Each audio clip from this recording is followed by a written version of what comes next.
C'est l'instant passion. De Raid Shadow Legends. Jouer à Raid est l'expérience la plus immersive que vous pourrez trouver sur un smartphone. Elle ne peut être comparée qu'avec les plus grands titres PC et consoles. Et en plus, c'est totalement gratuit. C'est pas cher, hein? Ah, je me souviens de mes premières intégrations Raid Shadow Legends. J'étais si jeune, si mince. On en a fait du chemin depuis, ouais. J'ai plus de cheveux et surtout... beaucoup plus passionné.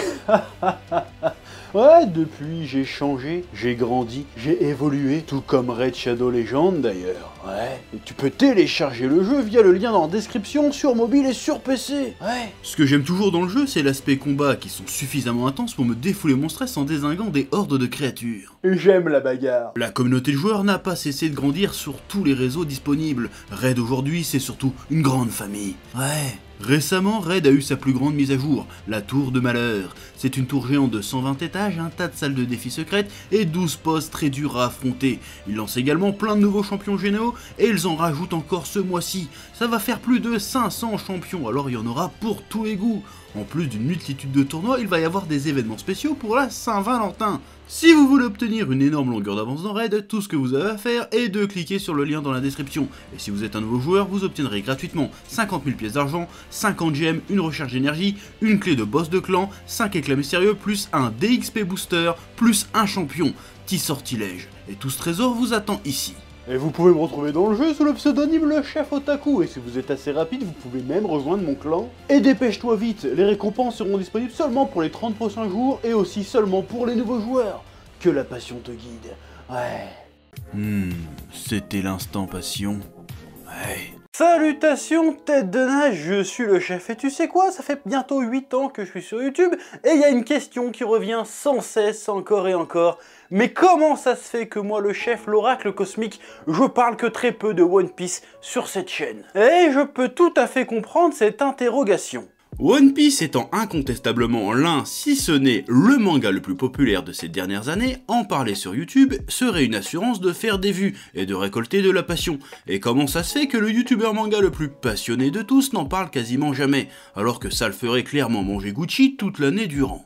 Et la réponse est très simple en fait. Moi le chef, l'oracle cosmique de la passion. En fait, je suis pas fan de One Piece. C'est aussi simple que ça. Je te laisse 10 secondes pour digérer l'info, avant de m'insulter en commentaire. Oui. Et cette réponse amène une question. Pourquoi je ne suis pas fan de One Piece? Et cette question apporte une autre question. Ça veut dire quoi être un fan? Pour moi, être fan d'une œuvre, ce n'est pas juste apprécier une œuvre. Qu'on soit clair, j'apprécie One Piece et lui reconnais volontiers des qualités. Mais je ne peux pas dire que j'en sois réellement fan. Et qu'on se le dise, il y a plusieurs façons d'être fan, qui sont toutes valables. Par exemple, il y a des fans qui aiment tout savoir sur l'historique d'un manga, ou sur la biographie de l'auteur, ou bien collectionner toutes les figurines, artbooks, posters et autres merchandising, ou d'autres qui se contentent de mater chaque épisode d'anime, ou de collectionner les mangas. Et tous ces fanatismes sont valables, et ont un déclencheur, une racine commune. Tous ces fans ont été marqués par une même œuvre. Et il existe 1 milliard de raisons d'être marqué par une œuvre. Ça peut tout simplement être la série de ton enfance, l'œuvre de ton enfance, la série avec laquelle tu as grandi, les personnages avec lesquels tu as mûri, tu as évolué, ou tout simplement une œuvre qui te rappelle de bons moments, de bons souvenirs, une période sympa de ta vie, et tout plein d'autres raisons en fait. Ou encore plus simplement, tout simplement une œuvre qui t'a touché artistiquement, dont l'écriture, le dessin, la narration, les thèmes abordés, tout ça, les personnages t'ont parlé, t'ont marqué à tel point que ça laisse une empreinte indélébile au sein de ton imaginaire.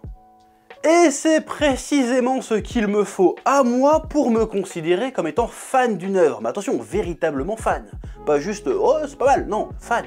C'est pour ça que je suis un passionné de Dragon Ball, de Naruto, de Berserk, de Jojo, de Hunter x Hunter, de Death Note et tant d'autres. Pas parce que je collectionne, pas parce que je connais tout sur les auteurs et que j'ai 150 anecdotes autour du manga, pas uniquement parce que certaines de ces œuvres font partie de mon enfance, de mon histoire personnelle, mais parce qu'elles m'ont marqué artistiquement et font partie des éléments fondateurs de mon imaginaire, de ma sensibilité artistique. Pour que je me considère fan, il faut qu'une œuvre réussisse à éveiller une espèce de sentiment en moi, des émotions, des trucs insoupçonnés, une espèce de sentiment mêlé de joie, d'allégresse, de stupeur, tout ce que tu veux. Ce sentiment-là, j'ai choisi de l'appeler la passion. Mais attention, pas la passion avec des dollars et des euros, non, la vraie passion. Celle qui vient du plus profond de ton âme. Ah ouais, c'est beau. Et c'est là qu'on en vient à pourquoi je ne me considère pas comme étant un fan de One Piece. One Piece ne m'a jamais vraiment touché ou ému artistiquement parlant. Alors calme-toi, Jean One Piece. Je suis pas en train de te dire que je trouve One Piece mauvais ou que j'aime pas One Piece.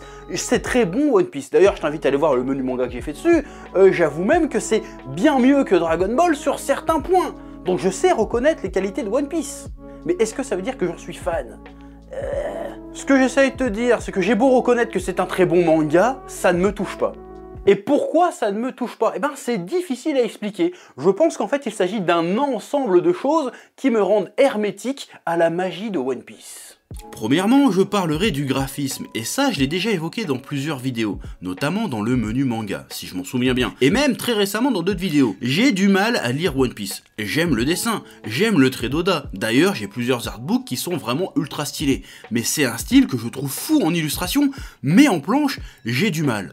Oda a un découpage très nerveux, très serré, tout s'enchaîne très vite, les bulles sont omniprésentes et ces scènes sont quasi systématiquement blindées d'une foule de personnages, qui ont en plus des designs complètement loufoques. Quand je lis One Piece, en fait, je me sens oppressé. Mon œil n'arrive pas à décoder, à déchiffrer l'action du premier coup. Je suis obligé de repasser 2-3 fois sur une case pour comprendre. Et ça, déjà, c'est une première barrière, je pense. La seconde barrière va être sans doute l'univers et surtout la narration. Les histoires dans One Piece sont super cool, mais selon moi, j'ai le sentiment, et attention, je dis bien que c'est un sentiment tout à fait personnel, je n'affirme pas que ce soit le cas. J'ai le sentiment que dans One Piece, c'est l'univers qui dicte la narration et pas la narration qui fait l'univers. Alors, j'ai eu beau réfléchir pour essayer de reformuler cette phrase pour la rendre compréhensible pour le commun des mortels, je n'ai pas réussi, donc je la lâche quand même comme ça et tu te démerdes avec. Ouais. L'univers de One Piece est dense, peut-être même trop dense. Allez, pour t'expliquer, prenons un exemple imaginaire bidon. J'ai l'impression que très souvent dans One Piece, par exemple, pour comprendre un élément du chapitre 975, eh ben il faut se souvenir des éléments qu'il y avait dans le chapitre 579. Et là, tu te dis sans doute, 579, mais c'est l'inverse de 975. Quel foreshadowing de génie. Voilà. C'est précisément le souci. Tu vois, sans exagérer, j'ai dû lire Dragon Ball des milliers de fois. Eh bien, je serais toujours bien incapable de te sortir les chapitres précis de tel ou tel événement. Et je pense que les fans de Naruto ne seraient pas non plus capables d'en faire autant, parce que ça n'a aucun intérêt et que Kishimoto ne s'emmerde pas avec ce genre de fioritures, comme la plupart des mangaka d'ailleurs. Mais ce n'est pas le cas d'Oda, et énormément de fans de One Piece sont capables de se souvenir du chapitre 579. Et calme-toi, je suis pas en train de dire que c'est forcément une mauvaise chose. Ce que j'essaye de te démontrer, c'est que j'ai l'impression que pour réellement apprécier One Piece, eh ben One Piece te demande un level de fanatisme assez exigeant quand même. J'ai l'impression qu'Oda a mis en place des espèces de private jokes, de patois, de codes secrets, de langage particulier qu'il partage qu'avec ses fans. Et ce que je vais dire maintenant va sans doute paraître paradoxal parce que je parle du manga qui est quand même le plus vendu au monde, mais le fait d'avoir mis en place tous ces codes, tous ces trucs cachés, tout ce langage pour parler avec ses fans, bah finalement ça rend le manga assez hermétique à ceux qui sont pas fans de One Piece à ce point-là en fait.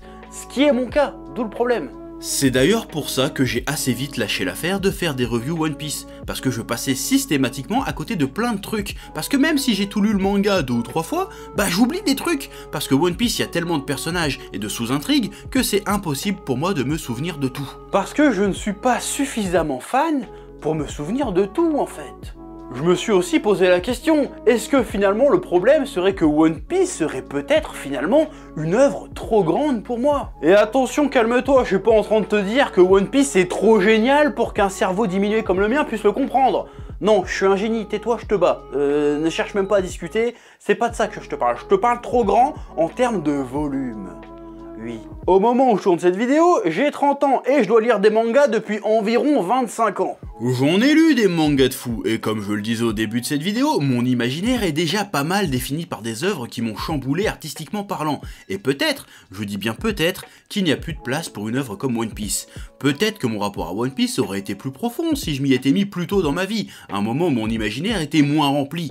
Il y aurait eu peut-être plus de place pour One Piece. Et ce serait super triste de conclure ça en fait, parce que ça voudrait dire que plus rien, plus aucune œuvre ne me touchera jamais au même niveau que les œuvres qui font déjà mon imaginaire en fait. Bah, si c'est ça, autant arrêter de lire des mangas tout de suite, parce qu'en fait c'est tout l'intérêt d'avoir cette passion, c'est de partir en quête toujours plus loin de ce frisson artistique en fait. Donc je ne pense pas que ça soit ça qui me rende hermétique à One Piece, d'autant plus que des œuvres très récentes ont réussi à me marquer à un point de dingue artistiquement parlant. Je veux dire, regarde Shingeki no Kyojin, Chainsaw Man, ou en webtoon récemment il y a eu The Boxer, quelle dinguerie ce truc. Alors pourquoi la putain de sa grand-mère la race depuis je n'arrive pas à être touché par One Piece?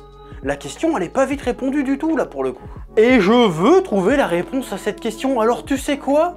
Je vais relire One Piece. Mais je ne vais pas m'y attaquer d'un bloc. D'ailleurs, c'était peut-être là mon erreur à l'époque. Non, je vais attaquer One Piece petit à petit. Comme l'ont fait les nombreux fans du manga à ce jour, ils l'ont découvert petit à petit. Donc oui, je vais redécouvrir One Piece petit à petit, arc par arc, chapitre par chapitre, tome par tome, à mon rythme. Je vais tenter de m'initier enfin à One Piece. Et c'est précisément en ça que vont consister les prochains épisodes de One Pieceology.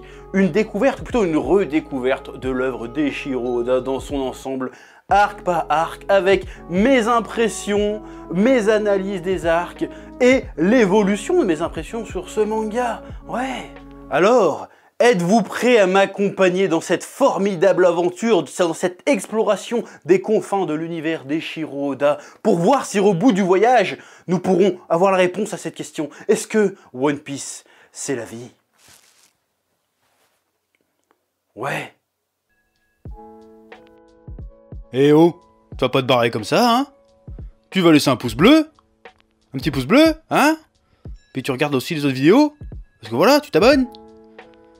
Ouais? Ouais.